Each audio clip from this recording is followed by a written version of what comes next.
Welcome to the Slop Farm. Enjoy the video. You're starting with a powered-down controller and batteries removed. That prevents shorts. First, remove the bottom screws with a Torx T8 and lift the rear shell with a plastic pry tool.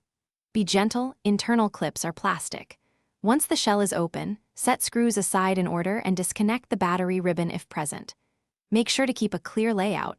You'll need the joystick module exposed for the next steps, so don't lose small parts or springs. Now you'll clean and inspect the joystick assembly. Dip a cotton swab in 99% isopropyl and gently clean around the rubber boot and base while rotating the stick. This removes grime that causes drift. Next, visually inspect the potentiometer for wear or debris and look for cold solder joints on the board. If you see loose solder, mark it. Reflowing may be required. Make sure to test the joystick smoothness and full range before reassembly to confirm improvement. Finally, decide repair or replace. If cleaning didn't stop drift and the potentiometer is damaged, replace the joystick module or reflow solder with a soldering iron. Once repaired, reconnect battery ribbon, snap the shell closed, and reinstall screws hand firm. Don't over-torque.